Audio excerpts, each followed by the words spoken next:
A'udzu billahi minasyaitonir rajim. Bismillahirrahmanirrahim. Alhamdulillahirabbil alamin wassalatu wassalamu ala sayidina Muhammadin wa ala alihi wa sahbihi wa sallama tasliman katsira. Qala al-Imam Musannif rahimahullahu taala fi kitabihil mubaraki, yang termasuk yang diharamkan juga adalah wa an yuqridha, yaitu memberikan utang kepada al-haik.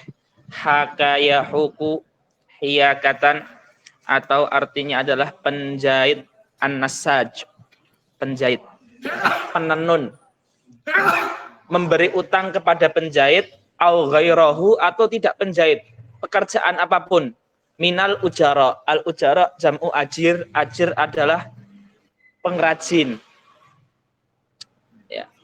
Wa yastakhdimahu bi aqalli, dan dia mempekerjakan si pekerja itu bi aqalli, dengan lebih sedikit, min ujratil mithli, dari upah yang seharusnya, li ajli dzalikal qardi. Nah ini penting.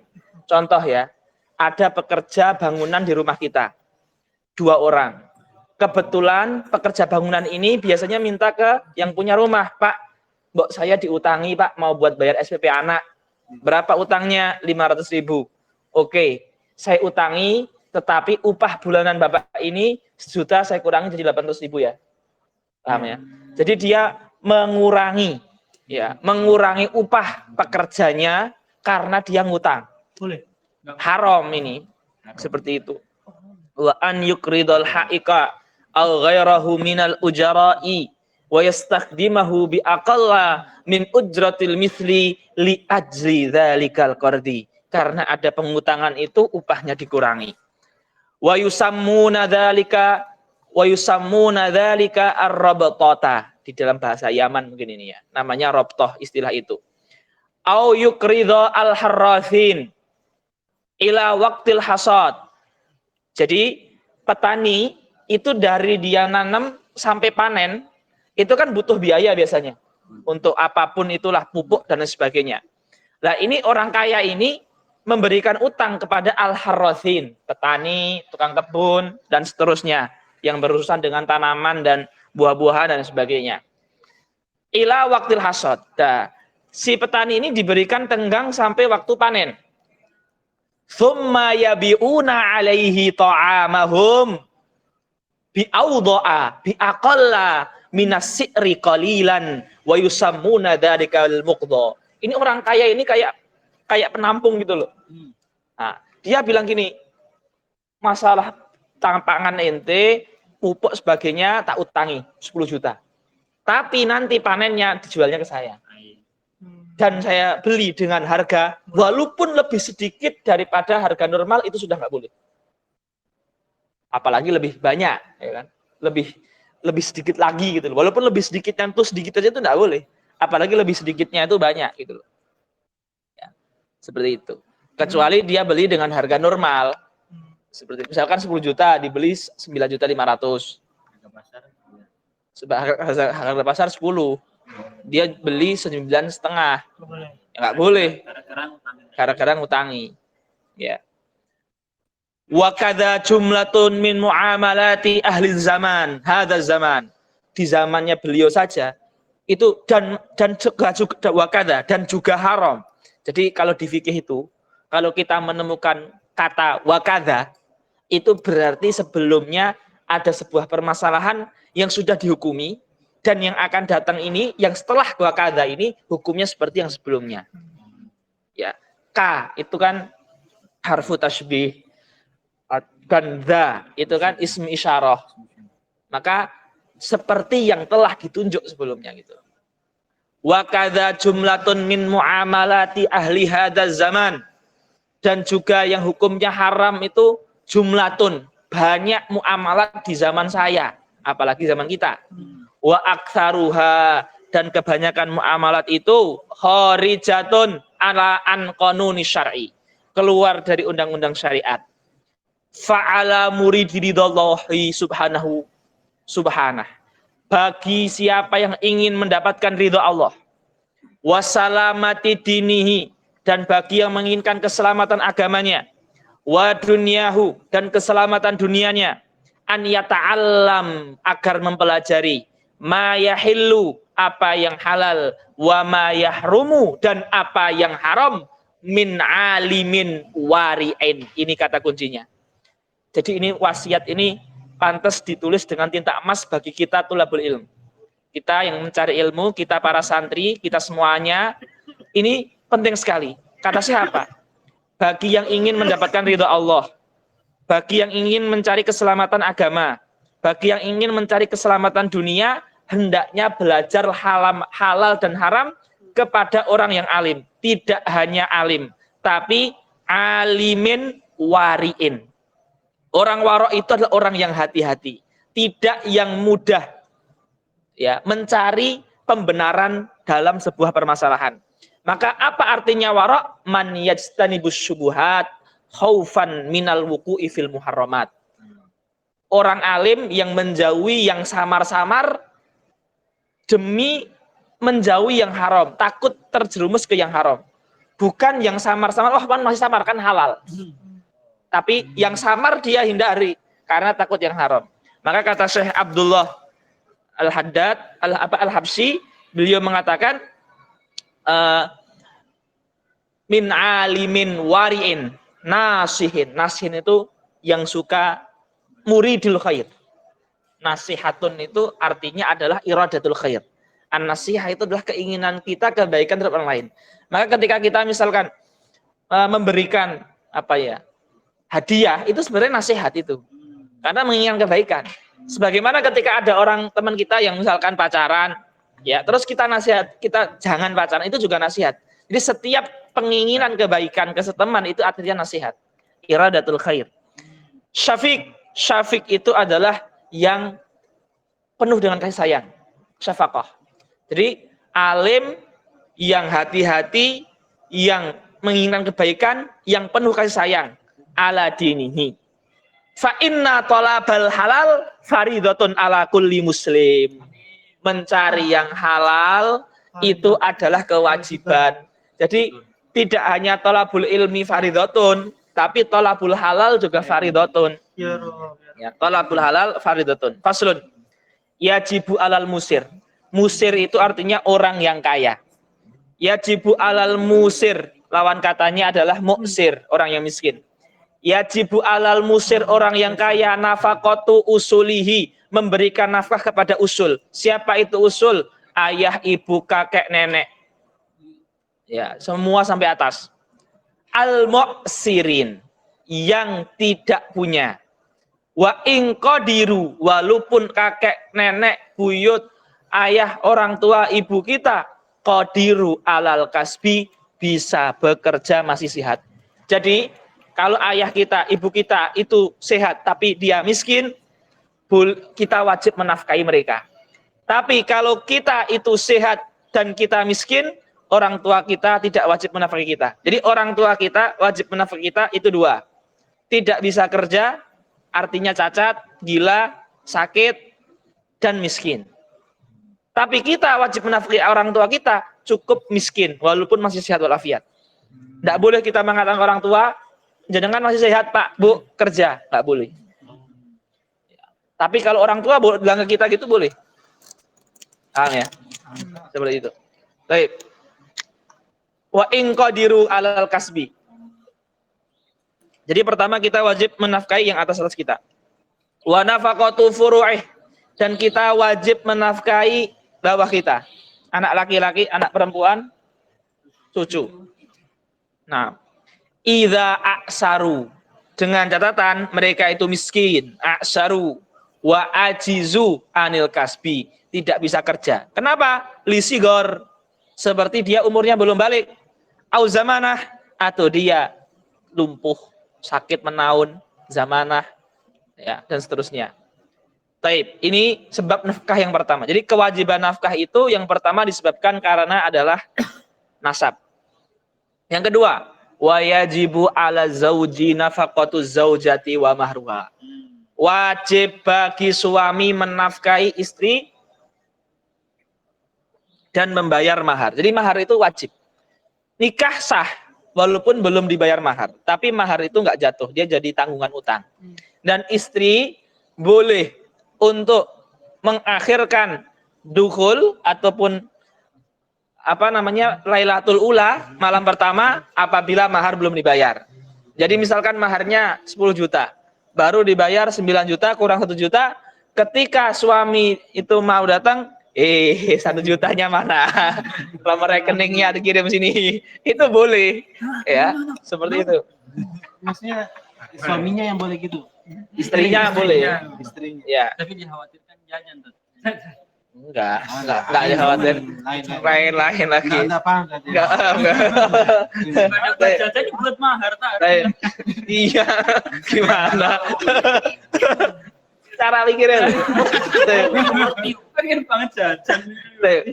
Ya jibu ala zauji nafaqatu zaujati wa mahruha wa alaihi laha mut'ah intolaqaha. Jadi gini.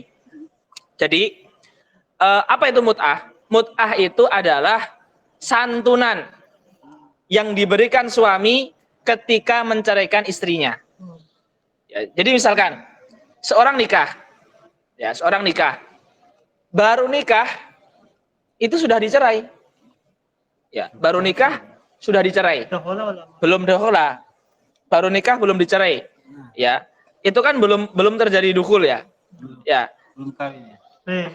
Nah, Ya. baik.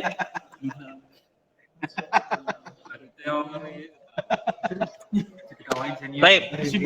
Jadi saya jelaskan gini. Jadi gini, ikhwah, perhatikan ya. Jadi pisah antara suami dan istri itu ada dua macam. Yang pertama, pisah karena mati suaminya. Jadi baik udah dukhul ataupun belum dukhul, yang jelas pisah karena suaminya mati. Maka di keadaan ini itu tidak ada kewajiban santunan bagi istri. Karena bagi istri, suami nggak ada santunan memang. Suami untuk istri itu nggak ada santunan. Ya, kenapa?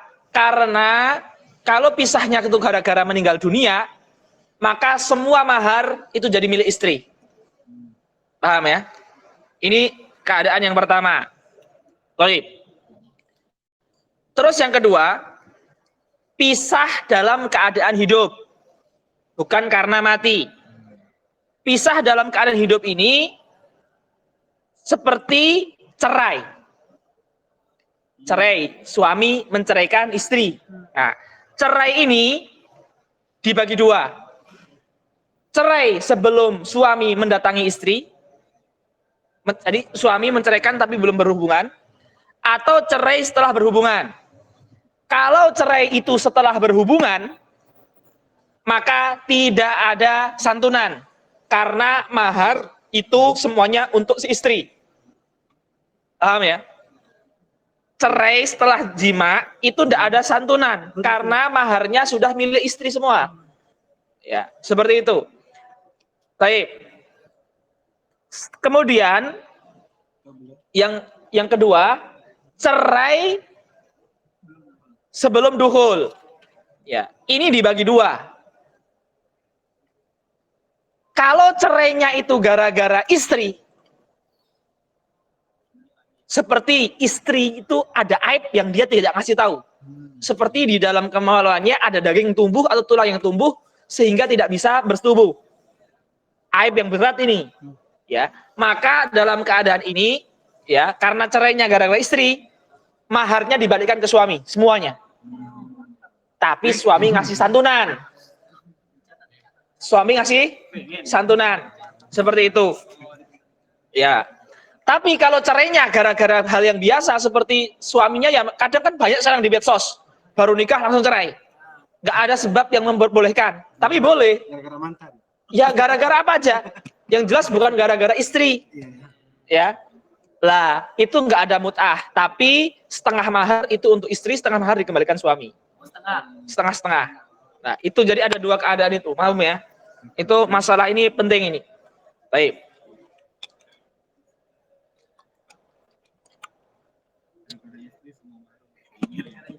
Ya. Wa ala malikil abi. Lah, jadi yang pertama itu wajib nafkah karena orang tua atau anak. Yang kedua wajib nafkah karena istri. Yang ketiga, wajib nafkah karena dia bernyawa. Seperti kita punya hewan ternak. Wa ala malikil abid, budak. Wa bahaim, hewan ternak. Nafaqatuhum. Wajib. Wajib. Wa an la yukallifahum minal amal ma la yutikunahu. Dan tidak boleh memberikan beban kerja melebihi kemampuannya. Jadi zaman sekarang pembantu itu bukan budak loh ya. Pembantu itu orang merdeka. Statusnya dia adalah tenaga jasa, jual beli jasa. Tetapi dari sisi tidak boleh kita membebani melebihi kemampuan, itu wajib. Maka kalau ada majikan ataupun tukang kita bebani melebihi kemampuan, itu haram. Baik. Wala yadribuhum bighairi haq, tidak boleh memukul hewan ya tanpa tujuan yang syar'i. Bighairi haq itu tanpa tujuan syar'i. Tujuan syar'i apa? Hewannya mau menyerang orang, ya nggak apa-apa dicabut, tapi kalau nggak boleh. Wa yajibu ala zauji ta'atuhu fi nafsiha ala zaujati, dan wajib bagi seorang istri untuk menaati suaminya fi nafsiha apabila suami meminta al-istimta. Ya. Loh, ini tuh syariat loh.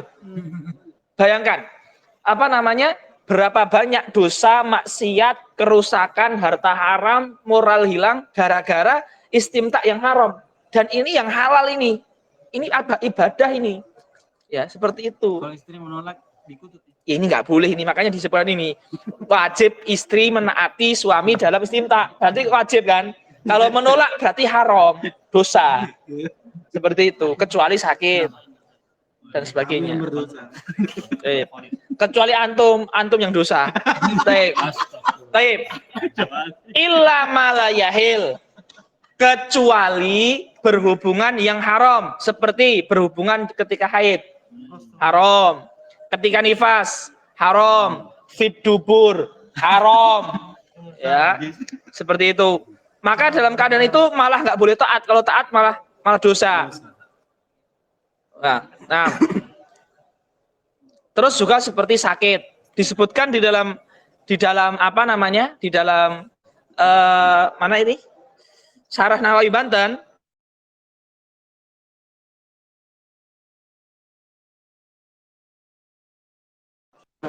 Ini internetnya mati tuh. Baik.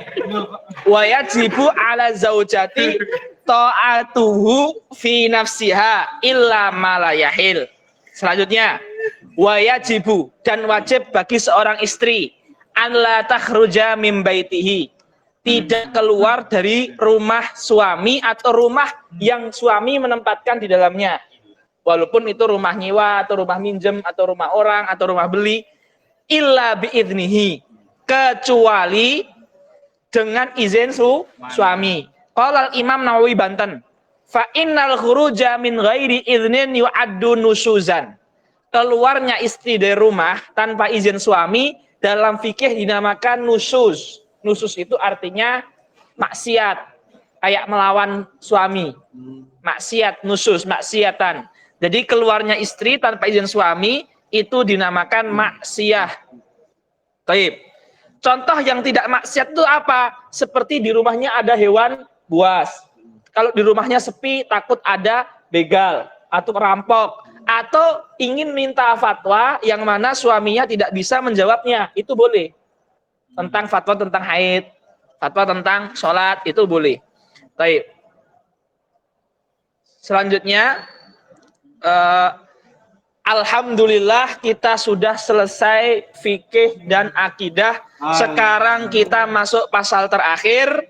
Kita cicil sekarang, insya Allah besok bisa khotaman, insya Allah ya. Yang penting kita baca dulu ya. Ala kulli hal kita baca. Bab terakhir tentang tasawuf dan tazkiyatun nafas. Faslun minal wajibatil qalbiyah, termasuk kewajiban hati, al imanu billah wa bima jaa anillah, mengimani Allah, sifat Allah, kebesaran Allah, dan mengimani yang Allah datangkan di Quran maupun di hadis. Haram, halal, makruh, mubah, sunnah, itu harus kita imani. Ya, jadi tidak bilang Allah sudah di hatiku, tapi nggak ada syariat dijalankan. Kalam farik namanya. Ya, bullshit itu. Baik.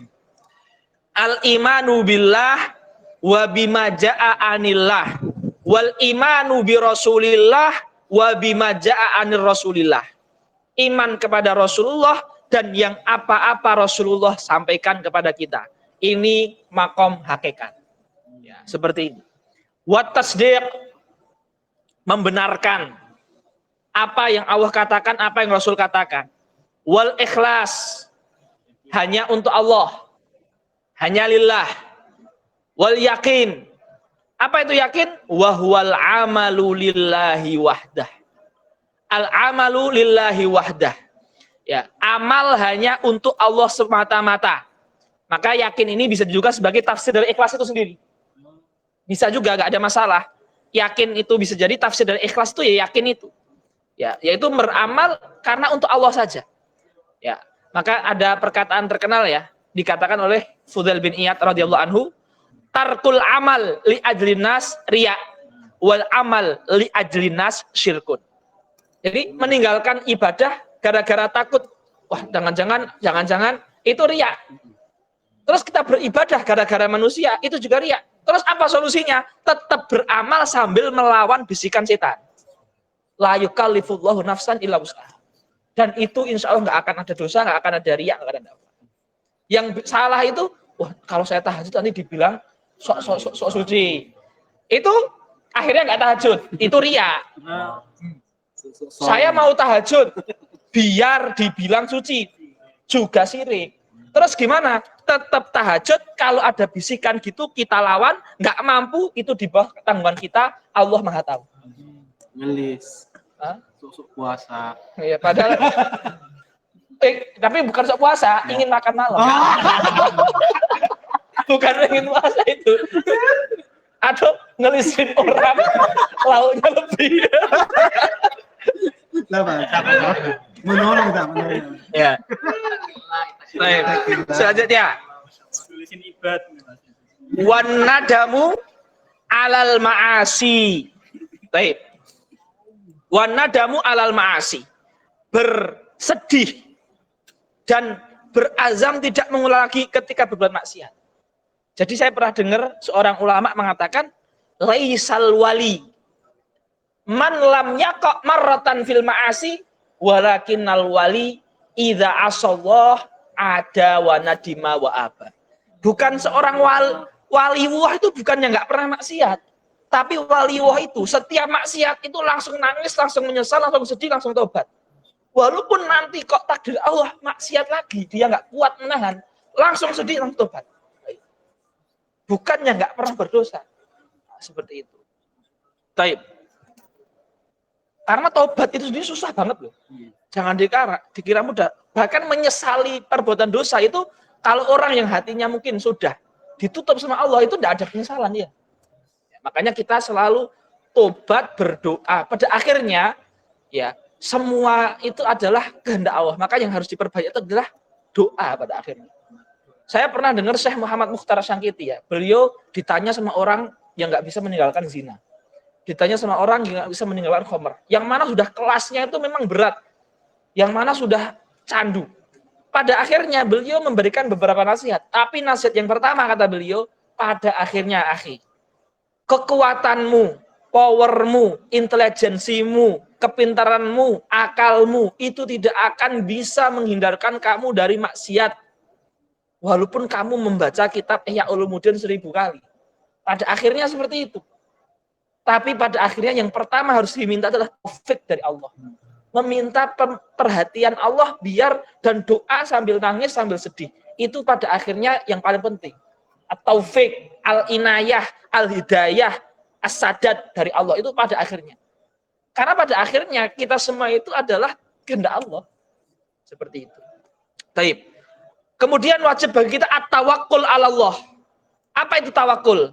Tarkul i'timad 'ala ma siwallah. Meninggalkan kesandar hati selain Allah. Kita ini ngerjakan TA, jangan-jangan kita beriktimat sama akal kita atau beriktimat sama buku. Berarti kita setelah nggak sadar telah menyembah makhluk, buku. Karena kita kalau ada buku tenang, ada marojek tenang. Tapi kalau nggak ada marojek kita sedih. Ya, seperti itu. Tapi tetap usaha, itu kan buku itu usaha. Hukumnya wajib. Karena itu usaha itu syariat. Tetapi hati bersandar ke Allah itu tauhid. Jadi tauhid tetap, syariatnya tetap jalan. Ya, seperti itu. Wal muraqabah lillah. Apa itu muraqabah? Istidamatu ilmil abdi bittila ilahi alaih. Selalu menghadirkan bahwasanya Allah menyaksikan kita. Istidamah. Selalu. Ihsan. Andi ihsan. Baik. Istidamatu ilmil abdi bittila rabbi alaih fi jami'i ahwal. Di semua keadaan. Itu namanya adalah muraqabah. Wa husnudzonni billah. Enggak boleh kita itu suudzon sama Allah. Ya. Bahkan dalam hadis Tirmidzi dikatakan gini. Husnudzonni billah min husnil ibadah. Jadi salah satu mikyar ataupun ukuran ibadah kita, sholat kita, doa kita, tahajud kita bagus itu ketika pada hakikatnya itu kita itu husnudzon sama Allah. Kalau kita itu selalu berburuk sangka sama Allah, ada musibah dikit, oh Allah tidak adil, naudzubillah.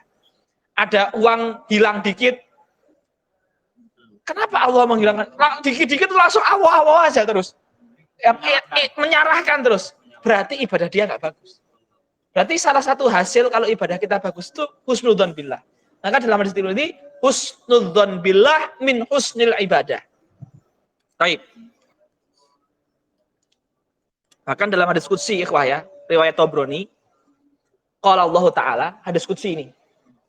Man alima anni dzu qudratin ala magfiratiz dzunub ghafartu lahu wala ubadi malam yusyrik bi syai'an. Allah berfirman dalam hadis qudsi, barang siapa yang meyakini dengan keyakinan penuh bahwasanya saya memiliki kuasa untuk menghapuskan seluruh dosa, maka saya akan menghapuskan semua dosa dia dan saya tidak peduli selama dia tidak mensekutukanku. Man alima anni dzu qudratin la ghafartu lahu jami'adz dzunubi wala ubali.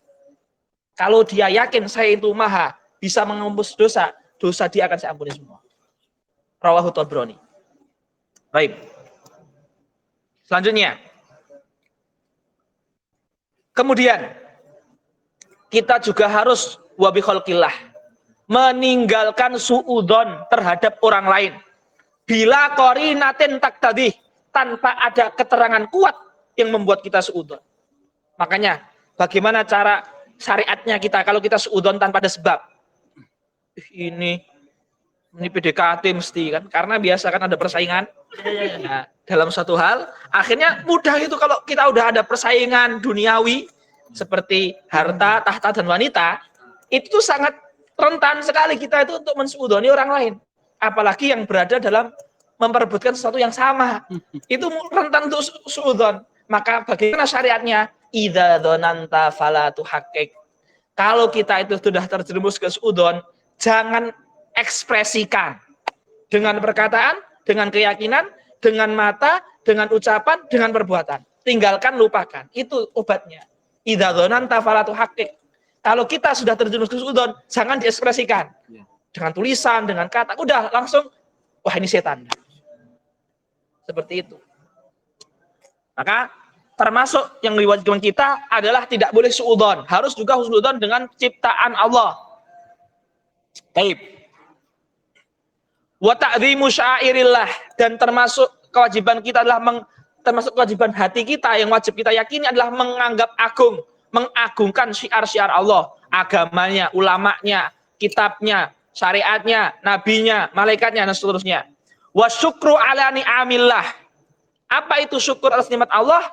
Selalu mengingat-ingat nikmat dan pemberi nikmat secara bersamaan. Dengan lisan, dengan anggota tubuh, dengan hati, semuanya. Syukur dengan lisan itu alhamdulillah, banyak zikir. Tidak berkata jorok, tidak berkata kasar, tidak berkata jelek. Syukur dengan jawar itu adalah taat dan meninggalkan maksiat. Wasabru ala ada'i ma ajaballah. Apa artinya sabar? Habsun nafsi alal masyaqqah. menahan diri dalam menghadapi kesulitan dalam beribadah. Itu namanya sabar. Wasabru amma haramallah, juga sabar terhadap maksiat-maksiat yang Allah larang. Wasabru ala ma ibtalaqallahu bihi, yaitu sabar terhadap musibah. Artinya apa? Tarkus syakwa min alamil balwa li ghairillah. Kan ulama sering menyebutkan gini, sabar terhadap ketaatan, itu artinya kita mengerjakan ketaatan. Sabar dalam meninggalkan maksiat, artinya menahan syahwat hawa nafsu kita. Sabar terhadap musibah. Apa maksudnya? Tarkus syakwa min alamil balwa li ghairil maula. Meninggalkan, mengeluh terhadap sakitnya musibah kecuali kepada Allah. Kalau kepada Allah nggak apa-apa. Kayak kemarin kisahnya Ustadz kita, Ustadz Makmun. Bagaimana beliau setiap sebelum subuh ketika tahajud selalu bersakwa kepada Allah. Itu yang malah itu yang boleh. Ya Allah, saya sudah gini, kenapa saya diberikan musibah seperti ini? Itu kalau niatnya doa itu bagus kayak gitu. Yang ceritakan kita itu. Ingat nggak? Ya itu. Jadi yang nggak boleh adalah tarkus syakwa min alamil balwa li ghairil maula. Tapi kalau syakwa min alamil balwa ilal maula, itu ibadah dan a'zamul ibadah. Ya, seperti itu. Taib. Wathiqah. Athiqah artinya menyandarkan. Birrizki. Kita harus yakin akan rizki Allah. Ya. Siqah. Wathiqatu birrizki. Taib.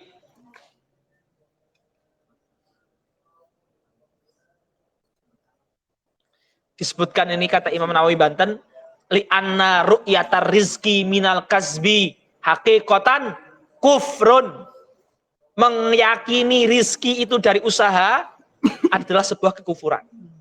Maka kita harus yakin. Dalam riwayat Baihaqi, Rasulullah bersabda, innar rizka la yatlubul abda kama yatlubuhu ajaluh. Rizki itu akan mengejar kita sebagaimana mati mengejar kita. Innar rizqa. Jadi kita itu yang diwajibkan itu tuh usaha.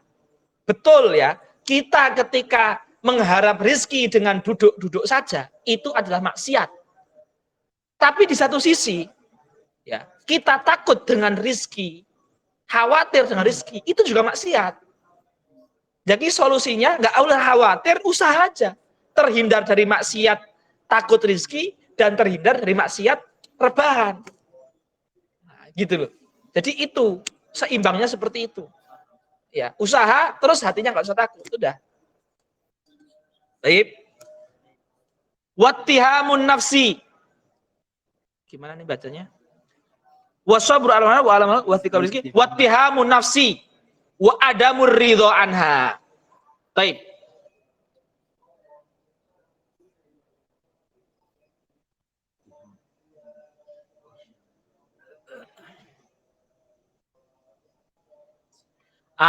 Gini, ittihamun nafsi, kalau jiwa kita itu mengatakan kamu itu sudah bagus sholatnya, jangan pernah percaya. Ya, makanya kalau dalam Ihya dikatakan makna kalamnya gini, asasul wusul mukhalafatul hawa.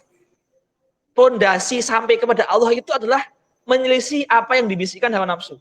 Wah, kamu tuh udah sholat tahajud udah bagus, nggak usah kau bilang subuh, selisihi. Itu hamu nafsi. Baik. Pondasi sampai kepada Allah. Al-wusul.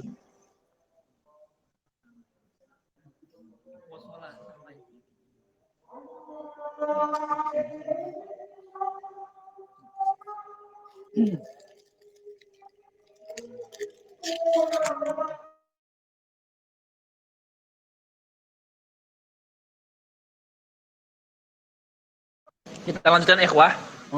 Terus kewajiban kita adalah wa adamur ridho anha. Kita tidak boleh ya manut, ridho itu manut dengan nafsu kita. Maka dikatakan ra'sul ibadah wa awwalu maratibis sa'adah an tukhalifan nafsa wa ta'siyah. Awal dari pintu kebahagiaan dan awal dari tingkatan ibadah itu adalah menyelisih hawa nafsu kita. Itu ya. Selanjutnya, wa bughdus syaiton. Kita harus membenci setan. Tidak menaatinya dan tidak manut kepadanya. Wa bughdud dunya. Membenci dunia. Maksudnya membenci dunia itu adalah mazada alal hajati syar'iyyah. Yang lebih dari kebutuhan yang kita butuhkan. Karena itu membuat kita banyak angan-angan. Dan banyak angan-angan itu membuat kita itu sedikit amalnya. Banyak angan-angan itu membuat kita khawatir, membuat kita iri, dengki. Itu semuanya karena banyak angan-angan.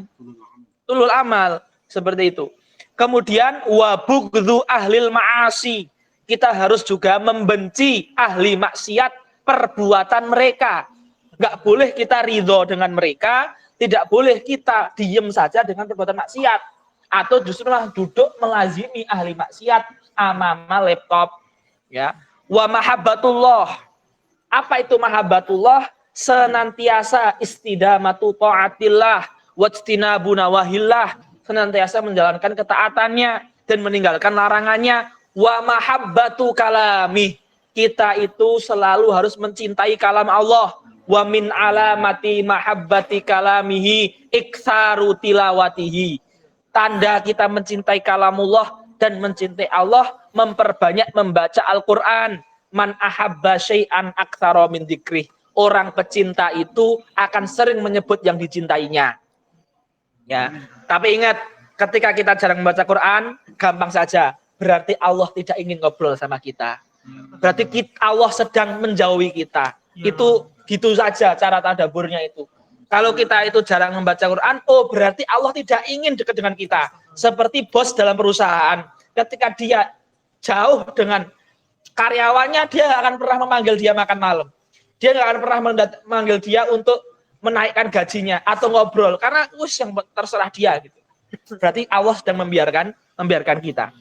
Mahabbatu kalamihi wa rasulihi, dan juga mencintai Allah dan Rasulnya, wa sahabatihi, dan mencintai sahabat, wal ali, dan mencintai ahlul bait, wal ansori, dan mencintai sahabat ansor, was solihin, dan mencintai orang-orang soleh.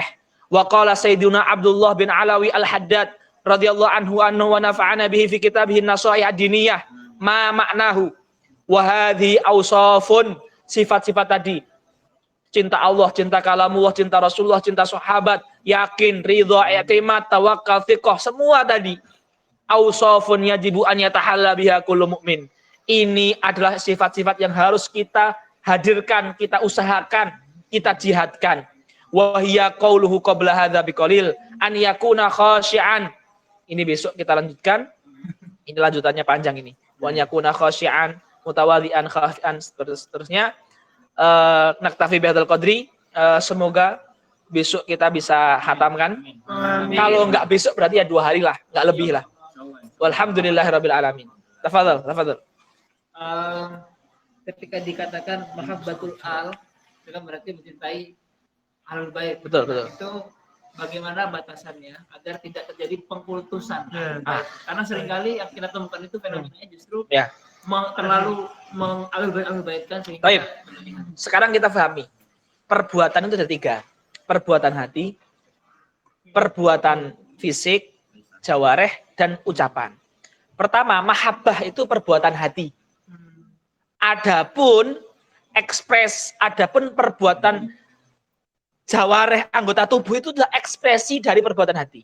Jadi hakikat mahabbah itu qalbi. Jadi selama hati kita tidak ada menghina, hati kita ada penghormatan dia karena dia kata Rasulullah, itu kita sudah dikatakan mahabbatul bait. Dan yang tahu diri kita. Hanya saja terkadang kebencian itu akan keluar dengan lisan atau keluar dengan perbuatan. Nah, baik. Adapun pengkultusan itu kembali lagi pada asalnya itu hati juga. Ketika hati dia meyakini dia itu bisa melakukan perbuatan, misalkan perbuatan apa ya, yang tidak bisa dilakukan kecuali oleh Allah lah. Hati dia meyakini ke arah situ. Lah itu jatuhnya ke pengkultusan. Terus dia misalkan sujud. Lah, nanti kembalinya ke fikih. Itu perbuatan maksiat. Karena sujud juga inilah misalkan. Jadi jatuhnya itu berbuat maksiat. Ya. Adapun hatinya dia lebih tahu. Tapi kita sebagai orang yang mungkin belajar, kita hanya mengatakan, kalau hati kamu itu ada ibadah kepadanya, maka kamu berdosa besar. Kita hanya bisa gitu loh. Yang kita ingkari itu nanti ekspresinya. Dan itu nanti ranahnya fikih. Sujud misalkan, jangan sujud. Dan jangan sampai hati antum meyakini seperti itu. Nah, gitu ya. Seperti itu. Kolom komentar. Padahal Anda baca coba. Selfie. Di kamera di bawah. Bacain aja. Ingin baca sendiri. Taib ada bertanya ini yang online ya.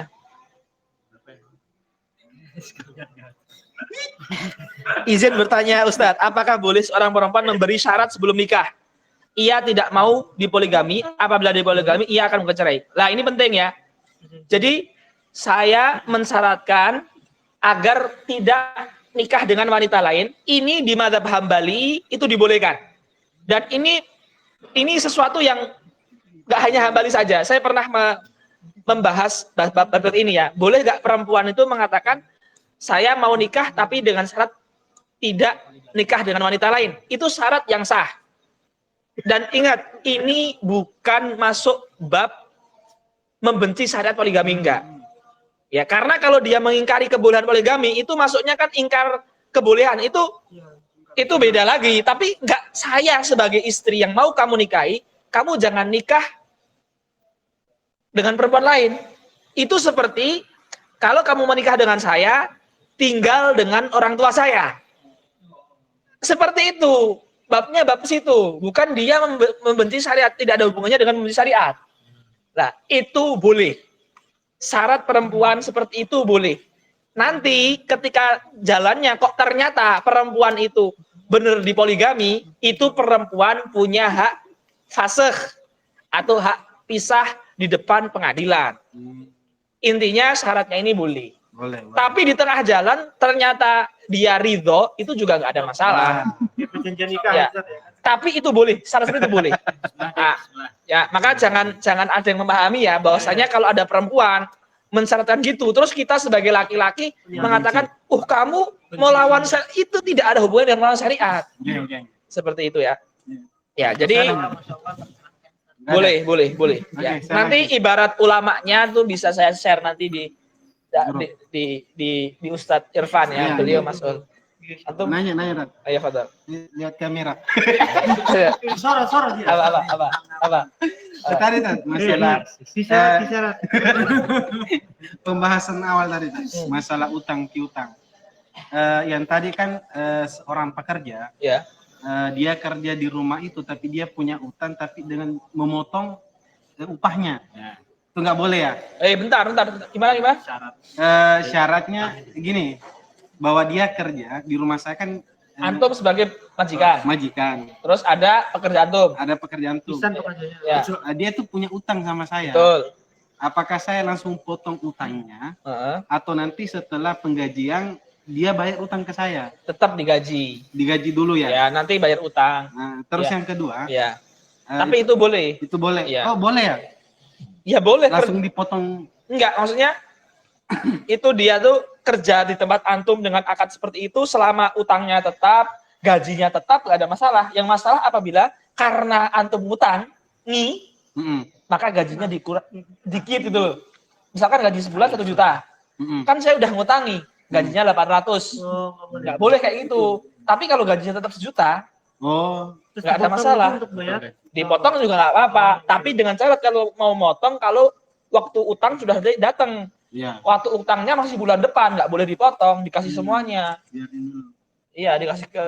Oke, paham. Yang kedua adalah perpindahan utang. Perpindahan utang misalnya. Menjual. Gini. Apa? Ustaz Amjad utang sama saya. Terus ambil ke Ustadz. Iya, Mahbub. ambil ke Ustaz Mahbub. Itu ada babnya namanya bab hawalah, yaitu nakludain min dimatin ila dimatin ukhra, namanya hawalah. Antum ini namanya muhil yang memindahkan utangnya Pak Amjad ke Pak Mahbub. Terus Pak Amjad namanya muhal, Ustadz Mahbub namanya muhal alaih. Nah, ini dibolehkan dengan syarat ya. Utangnya itu sama-sama sudah jatuh tempo. Jadi ketika antum ingin nyuruh Pak Amjad ngambil ke Pak Mahbub. Soalnya Mahbub utang saya kayak. Ya, memang utang Pak Mahbub ke antum sudah jatuh tempo. Iya. Terus syaratnya adalah nominalnya itu harus sama. Misalkan ambil ke Pak Mahbub 200.000. Ya memang Pak Mahbub punya utang ke antum 500.000 atau lebih. Nanti ngambilnya ke dia 500.000. Terus harus ada persamaan mata uang, rupiah dengan rupiah. Kalau utangnya itu utang Pak Amjad ke Utang saya. Pak Amjad itu Kan ini. iya paham. Ya. Kalau utang Pak antum ke Pak Amjad itu rupiah, sementara utang Pak Mahbub ke antum itu dolar, nggak boleh. Harus sama mata uang, sama nominal yang mau dipindahkan. Apakah itu harus saling kenal? Saling kenal nggak harus, tetapi cukup kalau Pak Amjad itu mau, sudah sah. Walaupun ternyata nanti Pak Mahbub orangnya hilang. Iya. Salahnya dia. Kenapa dia nggak ngecek ini? Jadi saya sudah lepas. Lepas. Alhamdulillah. Makanya orang yang dipindah, yaitu muhal, itu nggak boleh langsung mau kalau dipindah utangnya. Karena dia harus ngecek muhal alaihnya. Orangnya ada, utangnya jangan-jangan cuma omongan aja. Dan itu ada batasan. Batasan Misalnya Mahbub ada lagi enggak, boleh cuma 3 aja. Oh, Enggak boleh misalnya Ustaz Tifta enggak boleh. Enggak boleh. Jadi yang utang siapa? Oh, dibatasi 3 aja tuh. Iya, itu ada babnya, itu hawalah. Itu fikihnya ada dan babnya banyak dan mantap itu. Makanya harus belajar fikih ya. Semangat. Betul. Al-farqu bainal ghadabi wal baghdhi. Al-bughd wal ghadab.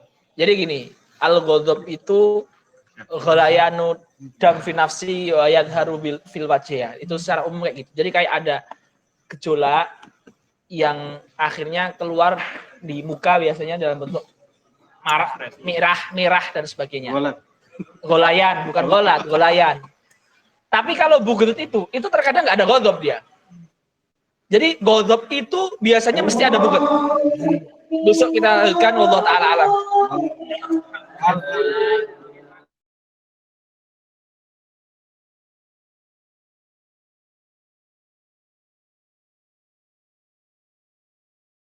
Billahi minasyaitonir rajim. Bismillahirrahmanirrahim. Alhamdulillahirabbil alamin wassalatu wassalamu ala nabiyyina Muhammadin wa ala alihi wa ashabihi wa sallama tasliman katsira. Wa hadhihi awsafun, dan sifat-sifat ini yajibu an yatahala, wajib bagi setiap muslim untuk memilikinya. Kullu mu'min, setiap mukmin.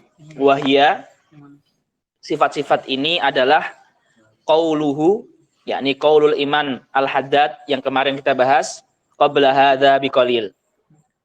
An yakuna khashi'an. Khashi'an itu artinya adalah mutawadhi'an. Yang akan dijelaskan setelahnya mutawadhi'an. Maksudnya tawaduk kepada siapa? Kepada Allah. Dengan hati dan dengan amalan kita. Bi an la yara li nafsi fadlan ala ahad. Jadi kita tidak boleh melihat diri kita itu lebih dari siapapun. Itu artinya khusyuk terhadap Allah. Kita tidak boleh melihat diri kita lebih dari siapapun. Terus bagaimana? An yaraha mudhnibatan. Kita melihat diri kita itu mudhnibah, pendosa. Mujrimatan, pelaku dosa. Fajiratan, pelaku kefasikan. Muqassiratan, ibadahnya kurang. Wa ya'tarif bil khotoya wal atham. Dan kita harus mengakui diri kita itu dengan banyak dosa dan kesalahan. Berkata Imam Syekh Abdul Wahab Asy-Sya'rani dalam bukunya yang berjudul Tanbihul Mughtarin, kana Urwah bin Zubair yaqul alaikum bitawadhu fa innahu ni'matun 'azimah wa la yahsudukum ahadun 'alaiha. Kita agar selalu tawadhu, karena tawadhu itu adalah nikmat yang terbesar dan tidak ada orang yang hasad gara-gara kita tuh menganggap diri kita rendah. Jadi kita nggak akan dihasadin siapapun. Kemudian wa an yakuna khaifan. Kita harus selalu merasa takut. Khaifan min adzabillah. Merasa takut dari azab Allah Subhanahu wa taala. Qalal ulama, berkata para ulama sufi, an yakunal khaufu aktsara fi halati sihah. Pas kita sehat kayak sekarang ini, yang lebih cenderung itu adalah takut terhadap azab Allah. Tapi kalau kita sudah dalam keadaan sakratul maut, yang harus lebih unggul adalah pengharapan kita kepada Allah. Jadi kalau kita dalam keadaan terpepet, terpojok, di dalam keadaan terpepet dan terpojok, itu diingat-ingat. Yang lebih itu adalah menghadirkan rahmat Allah. Kalau kita misalkan dalam keadaan terhimpit utang, masalah banyak, itu jangan yang diunggulkan azabnya Allah, marahnya Allah, tapi rahmatnya Allah. Sehingga kita doa terus, mengharap terus, optimis, banyak tahajud, terus juga tidak putus asa. Tapi kalau pas kita sehat, pas banyak harta, banyak uang, longgar, merasa tenang, itu yang dihadirkan azabnya Allah. Tapi pas sempit yang dihadirkan rahmatnya Allah. Lah itulah kurang lebih makna bainal khaufi war roja. Antara takut dan pengharapan. Itu cara menyeimbangkannya seperti itu. Dan itu juga yang disebutkan Imam Nawawi, Imamul Ulama wal Aulia dalam kitabnya yang fenomenal Riyadhus Shalihin. Baik, khaifan wajilan. Khaifan min adzabillah, wajil itu artinya khaif juga. Khaif terperosok ke dalam keharaman, kekufuran, dosa. Musfikon. Musfikon itu artinya selalu memiliki semangat untuk menolong orang lain. Ya, jadi peduli, empati. Jadi al-isfaq itu bahasa Indonesianya itu empati. Musfikon min khasyatillahi ta'ala zahidan fid dunya. Az-zahid itu artinya adalah tarkul halal khasyatan minal wuku'i fil haram. Ya. Jadi meninggalkan yang halal karena khawatir menyebabkan kepada yang haram. Itu artinya zuhud. Jadi az-zuhdu itu artinya adalah tarkul halal. Baik. Ada yang mendefinisikan dengan definisi yang sama. Karena biasa ya, para sufi itu dia memiliki ibarat yang menarik gitu loh. Ibaratnya itu enak dibaca. Jadi ibaratnya banyak tapi maknanya satu. Ada yang mendefinisikan seperti ini. Tarku ma la ba'sa bihi khaufan mimma fihi ba's. Meninggalkan yang enggak apa-apa karena takut yang apa-apa. Terus ada yang mendefinisikan tarku rohatid dunya talaban li rohatil akhirah. Meninggalkan kenyamanan di dunia untuk mendapatkan kenyamanan di akhirat. Nah, itu semua sebenarnya maknanya sama. Tapi karena mereka itu para ulama sufi itu memiliki tajaliyat yang berbeda-beda ataupun inspirasinya macam-macam itu sehingga ibaratnya berbeda-beda padahal maknanya sama. Baik. Selanjutnya an yakuna qani'an bil yasiri minad dunya. Nah, kekasih Allah itu ya atau orang beriman itu hendaknya qanaah dengan sedikit yang Allah berikan kepada kita. Ya. Jadi ridho terhadap apa yang Allah bagikan kepada kita. Kalau ahli hakikat itu mendefinisikan qanaah dengan as-sukun inda adamil ma'lufat. Merasa tenang ketika tidak mendapatkan yang seharusnya didapatkan. Seharusnya itu dia udah punya rumah tapi belum punya rumah. Seharusnya itu dia gajinya itu 2 juta, tapi gajinya cuma 200.000. Seharusnya itu dia makannya lauknya itu daging, tapi lauknya tempe. Lah, tapi dia tenang. Jadi al-ma'lufat itu yang seharusnya. Lah, ketika tenang, ketika tidak mendapatkan yang seharusnya, lah itu qanaah. As-sukun inda adamil ma'lufat. Baik. Selanjutnya munfikon lil fadil an hajatihi mimma fiyati. Senantiasa menginfakkan lil fadil atas yang tersisa an hajatihi dari kebutuhan dia yang dia ada di tangan dia. Jadi kalau dia kebutuhannya sehari untuk makan, minum, anak istri 100.000, maka kalau dia ada 150.000, hendaknya menginfakkan dari yang 50.000 itu. Walaupun enggak semuanya, minimal 10.000, 5.000, tapi ada infak itu. Seperti itu. Baik.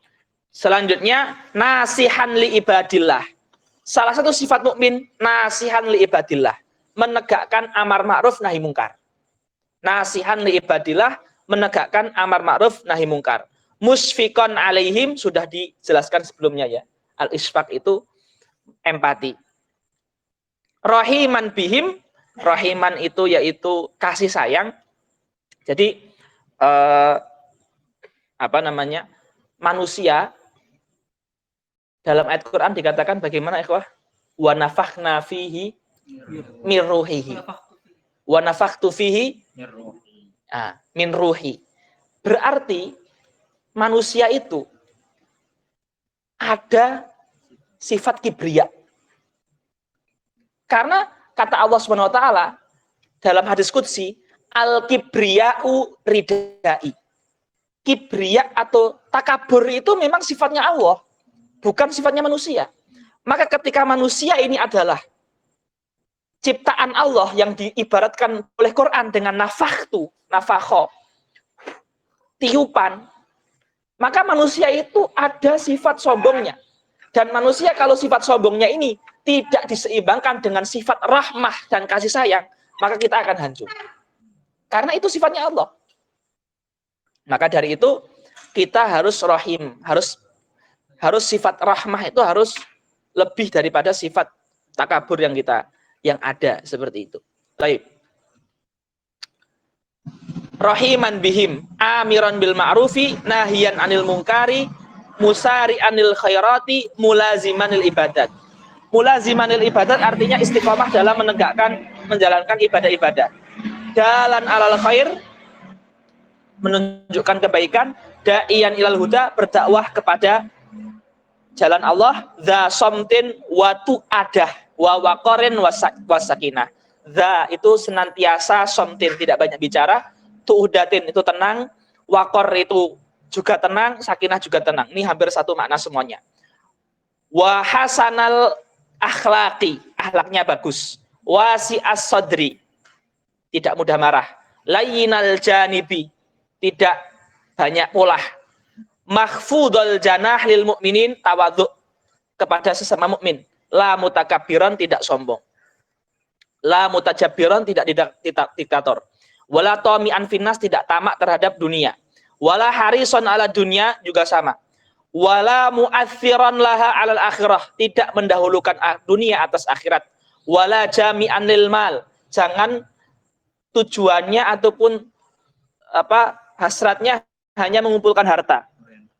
Orientasi. Wala mani'an lahu an haqihi, dan jangan kita menahan harta untuk diberikan ke haknya, seperti zakat fitri, seperti zakat mal, seperti nafkah orang tua, seperti nafkah pada anak dan istri. Wala fadzon, kasar. Fadzon itu kasar. Wala jafian, jafian lahum. Jafian itu acuh tak acuh, enggak cuek. Wala ghalidhon, fadzon dan ghalidhon kasar. Wala mumarian, mumarian itu sukanya debat tapi tujuannya bukan mencari kebenaran, yang penting menang. Wala mujadilan, sama, mumarian dan mujadilan. Wala mukhosiman, mukhosiman itu seperti pengacara yang mana dia mempertahankan argumen demi haknya orang tapi dia salah, pengacara yang salah maksudnya. Wala qosian, kasar. Wala sayyi'al akhlak, akhlaknya jelek. Dhayiqas sadr, lawan kata tadi, wasi'as sadr. Wala mudahinan. Lah ini penting. Ada di sana al-mudarah, ada mudahanah. Al-mudahanah itu tarkul akhirah li ajli dunia. Al-mudarah tarkud dunia li ajli akhirah. Jadi mudahanah itu meninggalkan akhirat untuk dunia. Namanya mudahanah. Seperti dia melembut-lembutkan lisannya tapi untuk dunia. Maka dia korbankan akhiratnya. Seperti orang yang berfatwa untuk sebuah kebatilan agar mendapatkan dunia. Itu namanya mudahana. Tetapi kalau misalkan kita berdakwah di orang nakal, para peminum khamr, para pembunuh, dan kita tuh dengan lisan yang lembut, ya, basa-basi dengan mereka, tapi dengan tujuan dakwah, itu namanya mudaroh. Jadi mudaroh sama mudahanah itu sebenarnya kalau didefinisikan di kampus itu hampir sama, basa-basi. Tapi basa-basi yang mudaroh itu untuk tujuan dakwah, basa-basi yang mudahanah itu untuk tujuan dunia, dengan mengorbankan akhirat. Ya, lobby, ya. Tapi kalau lobbynya untuk akhirat, itu namanya mudaroh. Tapi kalau lobbynya untuk dunia, mengorbankan akhirat, namanya mudahanah. Wala mukhadi'an, seorang mukmin itu tidak penipu. Wala ghosan, tidak curang. Wala muqaddiman lil aghniya al fuqara. Gara-gara ada orang kaya, maka teman atau tamu atau bestie yang fakir itu disisihkan. Nah, ini. Wala mutaraddidan ala salatin. Seorang mukmin itu tidak mutaraddidan, keluar masuk pintu penguasa. Nah, seorang mukmin itu bukan seperti itu, apalagi ulama ya. Seperti itu. Kalau orang awam ya mungkin ya mereka nggak tahu ya. Tapi kalau orang alim tidak seperti itu. Bukan penjilat ya, mutaraddidan, penjilat. Wala mutaraddidan ala salatin. Kata Sultanul Aulia, Syekh Sya'rani, Abdul Wahab Asy-Sya'rani, beliau mengatakan ittaqul wukuf ala abwabis salatin fa innaha mawadhi'ul fitan. Jauhilah berdiam di pintu-pintu penguasa karena pintu-pintu penguasa adalah sarangnya fitnah. Seperti itu. Salaf namanya Maimun bin Mahron mengatakan suhbatus sultan khotorun azim. Bersahabat dengan penguasa itu bahaya yang besar. Maka yang benar-benar dia ingin memutuskan untuk bersahabat dengan mereka harus imannya udah kuat. Dunianya udah selesai, kaya. Bahasanya Ustadz siapa dulu tuh? Yang ngisi di kita tuh saja. Kepemimpinan itu loh, Ustadz Misbah. Kalau mau memutuskan untuk terjun di dunia politik, kata beliau silahkan, tapi dunianya sudah selesai. Itu paling jawaban paling realistis itu. Jawaban yang paling memuaskan itu. Baik. Kata Sayyidina Maimun bin Mihran, in ata'tahu khotorta bidinika, wa in asaitahu khotorta binafsika. Kenapa kok bahaya? Ini argumennya ini. In ata'tahu, kalau kamu menaatinya dalam segala yang dia ucapkan, khotorta bidinika, kamu menjual diri, menjual agamamu. Wa in asaitahu, kalau kamu berani menolak di depan penguasa, khotorta binafsika, kamu menjual nyawamu. Betul. Jadi kemungkinannya kalau nggak menjual agama, kita mengorbankan nyawa kita. Dan dua-duanya bahaya. Maka kalau kita memilih jalur itu, harus berani dengan nyawa kita. Seperti itu. Baik. Kata beliau, fassalamah an la ta'rifahu wa la ya'rifaka. Keselamatan itu ketika kamu nggak tahu dia dan dia nggak tahu kamu. Tentu ini umumnya manusia seperti itu. Tapi ada manusia yang dipilih Allah. Dia berani dengan nyawa dia. Dan agama dia juga kuat. Gitu. Tentu harus ada itu fardu kifayah. Itu fardu kifayah. Tetapi ulama itu biasanya memberikan kaidah untuk mayoritas. Mayoritasnya bukan seperti itu. Seperti itu. Mayoritas orang itu kalau dikasih harta, dikasih wanita, kasih tahta itu dia kelepek-lepek. Mayoritasnya. Tapi ulama nggak seperti itu. Baik. Selanjutnya. Wala sakitan alal ingkari alaihi ma'al qudroh. Tidak diam kalau punya kemampuan untuk mengingkari. Wala muhibban lil jahi wal mali wal wilayat. Seorang mukmin itu bukan pecinta jabatan, bukan pecinta harta, bukan pecinta wilayat, posisi.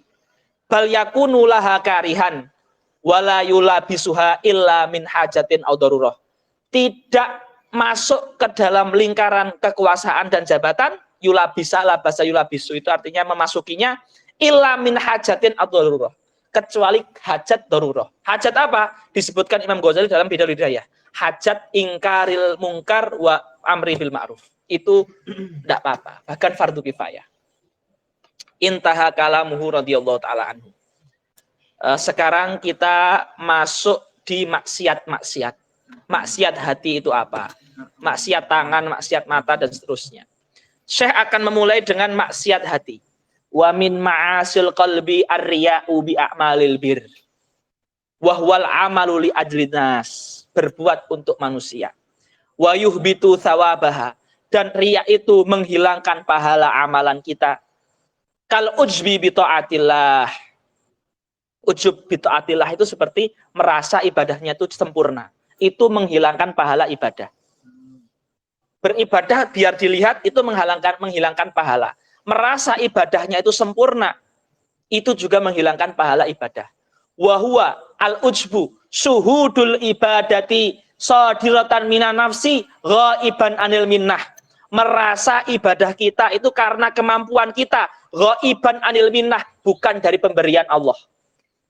Merasa kok saya ini bisa ngajar, itu dari saya bukan dari Allah. Itu namanya ujub dan itu menghilangkan pahala. Wasyakku fillah, termasuk maksiat hati adalah meragukan adanya Tuhan walaupun cuma di hati enggak diucapkan. Allah itu ada atau enggak? Hati kita mengerat, itu sudah maksiat, bahkan itu kufur. Wal amnu min makrillah, merasa aman dari makar Allah. Berbuat maksiat tapi merasa aman. Berbuat maksiat biasa-biasa saja. Itu namanya al-amru bimakrillah, itu dosa besar. Wal kunutu min rahmatillah, putus asa dari rahmat Allah, itu juga dosa besar. Itu maksiat hati. Wa takabbur ala ibadillah, sombong merasa tinggi dari hamba-hamba Allah yang lain, itu tentu di hati. Itu juga maksiat. Wa huwa raddul haqqi, menolak kebenaran, wastihqarun nasi, dan merendahkan orang lain. Wa ru'yatuhu annahu khairun min katsirin min khalqillah, melihat dirinya lebih tinggi daripada manusia yang lain. Itu dosa-dosa hati semua. Jadi itu hati. Jadi kita walaupun tidak merendahkan orang, tapi hati kita merasa tinggi, itu sudah takabur. Dan itu sudah dosa. Wal hikdu wa huwa idmarul adawah idza amila bimuqtadah wa lam yakrahu. Hikat itu artinya menyembunyikan permusuhan tetap dan dia mengekspresikannya baik dengan lisan, mata ataupun perbuatan, baik dengan ucapan ataupun perbuatan. Lah, itu dosa. Itu dosa. Jadi benci yang diekspresikan, permusuhan yang diekspresikan itu dosa. Idza amila bimuqtada al-idmar walam yakrahu. Ya, walam yakrahu, dan dia tidak membencinya seperti itu. Baik. Wal hasad. Hasad itu adalah benci terhadap nikmat orang dan dia ingin nikmat itu hilang. Seperti itu. Karahiyatun nikmati lil muslim wastisqaluha idza lam yakrahu au amila bimuqtadahu. Jadi karahiyatun nikmah lil muslim wastisqaluha, merasa berat kalau saudaranya dapat nikmat. Jadi kalau saudaranya itu dapat IPK 4 itu merasa berat itu. Ya. Seperti itu. Nah, itu. Nah, itu enggak boleh ya. Maka kita enggak boleh merasa benci itu enggak boleh. Ya, enggak boleh, betul. Amin amin. Karahiyatun nikmah lil muslim wastisqaluha idza lam yakrah, atau dia enggak benci dengan nikmat itu tapi merasa enggak nyaman hati itu. Dia enggak benci, tapi merasa kayak berat gitu kalau saudaranya dapat nikmat. Itu juga hasad. Ya. Seperti itu. Idza lam yakrah au amila bimuqtadaha, atau dia mengekspresikan dengan kontrol adalah ya, itu juga hasad itu. Mengekspresikan loh ya, langsung melakukan. Ya. Kalau anak cuma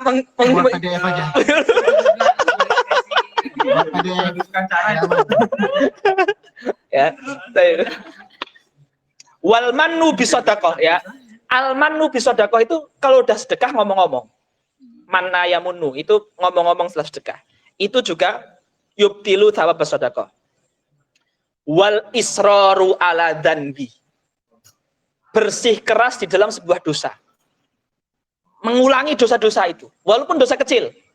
Ya. Itu juga termasuk maksiat hati. Wasu'udzanni billah, berburuk sangka terhadap Allah, itu juga termasuk maksiat hati. Wa bi ibadillah, suudzon terhadap semua manusia. Wa takdzib bil qadar, mengatakan ini bukan takdir Allah. Betul. Seperti itu. Wal farah bil maksiati minhu au min ghairihi, bangga dengan maksiat, baik itu maksiat orang lain atau dirinya sendiri. Wal ghadaru, berkhianat walau bi kafir, walaupun orang kafir enggak boleh kita berkhianat. Dalam muamalah sehari-hari loh, beda dalam perang enggak apa-apa. Wal makru, melakukan makar terhadap sesama muslim. Wa bughdus sahabati wal ali wassolihin, membenci sahabat apalagi sampai menghina dan mengkafirkan. Seperti Syiah misalkan. Dan membenci keluarga Nabi dan membenci orang soleh, ini maksiat. Wal bukhlu bima aujaballah. Ya. pelit terhadap apa yang Allah wajibkan. Wasyuhu wal hirsu. Apa bedanya al-bukhlu wasyuhu wal hirsu? Ya. Jadi kalau al-bukhlu itu menghalangi yang wajib. Kewajiban kita itu kan nafkah, zakat, fitri, zakat mal, itu kita nggak menunaikan. Itu namanya bukhlu. Pelit plus tamak, itu namanya syuhun. Jadi al-bukhlu ma'al hirsi yusamma syuhha. Seperti itu. Baik. Kemudian wal istihanah bima azzamallah. Meremehkan apa yang Allah takzimkan, seperti meremehkan ilmu, ulama, Quran, hadis, wali, kitab. Wa tasghiru lima azzamallah min ta'atin aw maksiatin aw Qur'anin aw ilmin aw jannatin aw nar. Menganggap kecil kemaksiatan, Quran, ilmu, surga, neraka. Nah, itu semuanya maksiat. Baik. Faslun. Sekarang masuk maksiat perut. Wa min ma'asil batni aklur riba. Kemudian al-maksu, menarik pajak, namanya al-maksu. Padahal tidak ada darurat, tidak ada kebutuhan. Itu namanya al-maksu. Itu juga dosa. Wal ghasbu, mengambil harta tanpa izin, terang-terangan, tidak sembunyi-sembunyi. Kalau sembunyi namanya sarikoh. Kalau terang-terangan namanya ghasab. Ini termasuk maksiat perut.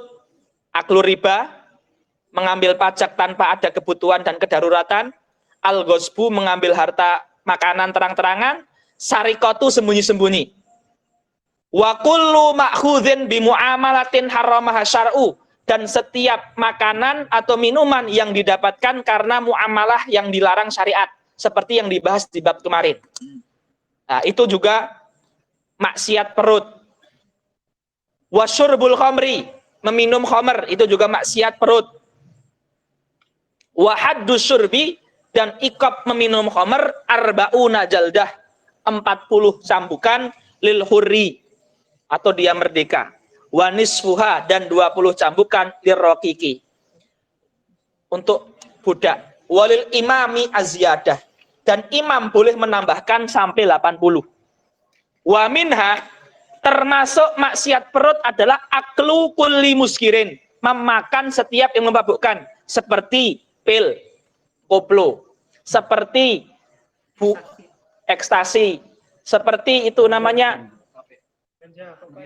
kokain, ganja, enggak, apa itu namanya? Apa namanya? Tanaman itu loh. Ganja. Jamur. Yang buat bikin Kecubung. enggak, yang buat ini loh, buat ayam itu loh. Masakan ayam itu loh. Yang penting itulah. Atau semuanya pada berfatwa jadi lupa. Baik, selanjutnya. Wa kullu najisin, setiap yang najis. Wa aklu malil yatim, memakan harta anak yatim. Auqaf, memakan harta wakaf. Al ma'khudun biwajhil wal ma'khudhu biwajhil haya. Ini penting sekali. Terkadang di masyarakat ada orang kaya, ada orang miskin. Tapi karena adatnya ketika terjadi sesuatu itu ngasih. Orang miskin pun ngasih, tapi dia ngasih karena kepaksa. Malu kalau nggak ngasih, dianggap pelit. Itu haram kita terima. Ya, penting ini, tak bacakan ini. Al ma'khudhu biwajhil haya. Contoh ya, di desa itu misalkan ya misalkan jangan walimah, yang sering aja. Misalkan di desa itu adatnya kalau misalkan dia minta nasi, bancaan. Kumpul, masing-masing mendatangkan makanan dari rumah. Ada yang bawa ingkung, ada yang bawa itu, lah itu. Kalau misalkan ada merasa keberatan, kalau nggak merasa keberatan nggak apa-apa. Ada orang itu memang lagi musibah, rumahnya misalkan lagi kecurian, orang tuanya, terus dia terpaksa datang, ada dia nggak punya apa-apa. Uang kemarin saja dia baru utang misalkan. Kita ketika menarik iuran untuk acara itu, acara desa itu kalau korinahnya ataupun apa itu korinah itu bahasa Indonesianya itu? Bukan. Motivasinya itu terpaksa, itu harta itu nggak boleh kita manfaatkan. Ya, karena apa? Ya itu dolim seperti itu. Ya. Wal ma'khudhu biwajhil haya. Ya. Famata akhadha syai'an aliman bi anna ba'itsal mu'ti al haya'a minhu aulil hadirin haram. Dan ini disebutkan di Ihya Ulumuddin. Barang siapa yang mengambil harta dari seseorang dan kita yakin motivasi dia memberi itu karena malu, kalau nggak memberi dianggap pelit, itu hartanya itu tidak boleh kita pakai. Ya. Contoh ya di asrama, buka puasa, misalkan, ya.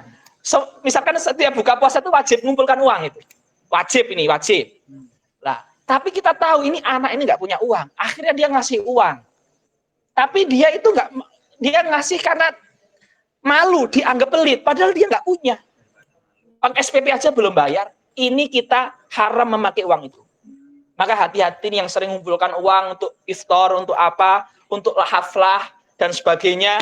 Ya, itu kalau kita tahu dia nggak mampu dan kita memanfaatkan itu haram. Al-ma'khudhu biwajhil haya. Itu termasuk maksiat perut. Nah, itu maka kembalikan, nggak kita tarik.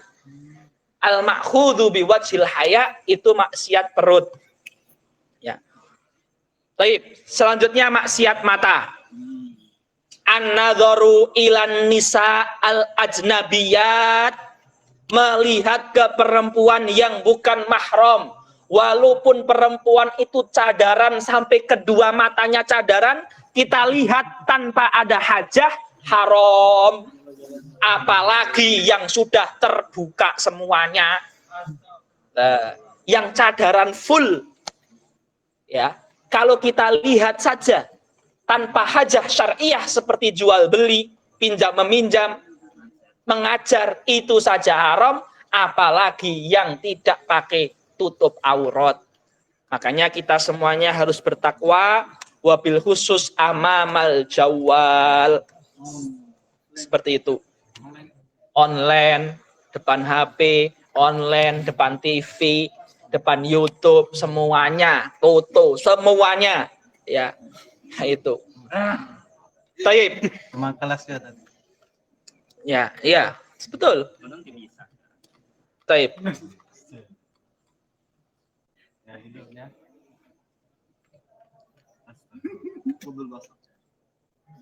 Wa nadharul aurat. Lah, ini melihat perempuan. Maksiat mata yang kedua adalah melihat aurat. Ya. Min jinsin wa ghairihi. Walaupun sesama laki-laki, apalagi beda jenis. Mahram ataupun enggak mahram. Ini aurat. Aurat itu apa? Antara pusar sampai kempol. Makanya kalau main bola, kalau pakai celana pendek, pakai stocking. Biar kempolnya itu enggak kelihatan, dosa. Ya. Kalau tahu dosa masih dilakukan, lah ini namanya dosa besar. Ya, kalau meninggal ketika itu su'ul khotimah. Baik. Meninggal ketika besar. Baik. Melihat aurat baik mahram diri sendiri itu tidak boleh, ya seperti itu. Fayahrumu nadharur rajul ila syai'in min badanil mar'ah al ajnabiyah ghairil halilah. Halilah itu zaujah.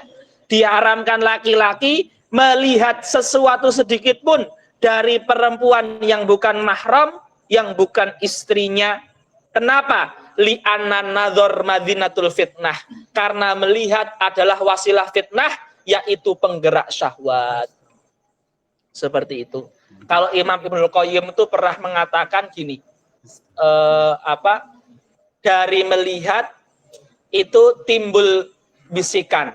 Dari bisikan timbul rasa, dari rasa timbul azam, dari azam timbul perbuatan. Seperti itu. Seperti itu. Dari mata turun ke hati. Betul. Baik. Selanjutnya. Wa yahrumu alaiha. Dan diharamkan bagi perempuan kasfu membuka syai'in sesuatu sedikit pun dari tubuhnya bihadrati man yahrum nadharu ilaiha, di depan yang haram dia melihat kepadanya, sebagaimana laki-laki haram melihat aurat perempuan. Ya, kalau Syafi'iyah ya semua badan itu aurat, cadaran. Walaupun khilafiyah ya, tetapi yang cadaran itu memakai pendapat yang muktabar. Justru dia lebih warok itu. Ya, jangan kok yang cadaran dibilang radikal, wong itu mazhab Syafi'i kok. Dan mazhab banyak ulama, walaupun yang nggak cadaran pun ada mazhabnya, tapi perbedaannya itu wajah dan telapak tangan. Selain itu ditutup, leher tutup, bentuk perut ditutup, kerudungnya gede. Jadi kerudung gede itu minimal, ya maksimal cadaran, seperti itu, seperti itu. Jadi artinya fitnah dia itu tertutup gitu loh, ya seperti itu. Wa yahrumu 'alaiha kasfu syai'in min badaniha. Perempuan diharamkan membuka auratnya di depan yang bukan mahram. Sebagaimana laki-laki itu nggak boleh lihat, perempuan juga harus menutup. Wa yahrumu 'ala rajuli wa 'alal mar'ati kasfu syai'in mimma baina surati wa rukbah bihadrati apa nih? Bihadrati muttali'in 'alal aurat walau ma'a jinsin wa mahromiyatin. Baik, ini kalau sesama laki-laki atau sesama perempuan, atau laki-laki perempuan tetapi mahram. Sesama laki-laki, sesama perempuan, atau laki-laki perempuan tapi ada hubungan kekerabatan, mahram, ke adik seperti itu. Itu diharamkan membuka antara surah dan rukbah. Pusar dan dengkul, antara itu.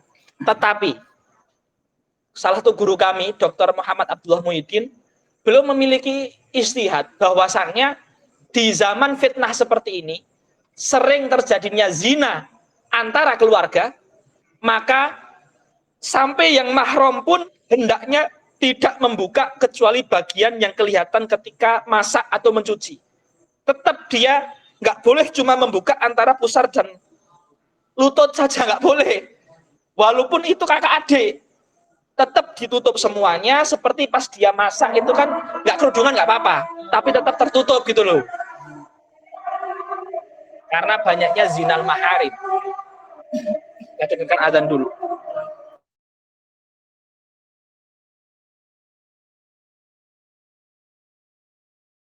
Ikhwah, kita cukupkan sekian ya. Ana mau ke hamam bentar. Kita cukupkan sekian. Insya Allah besok hari apa, San? Selasa atau Rabu, insya Allah kita sudah selesai. Berarti Rabu atau Kamis kita akan hataman insya Allah. Kalau nggak Rabu, Kamis. Ya. Di mana, di rumah? Di sini. Nanti insya Allah ya. Allah manfa'na bima alam tanah, warzuqna uluman tanah. Assalamualaikum warahmatullahi wabarakatuh.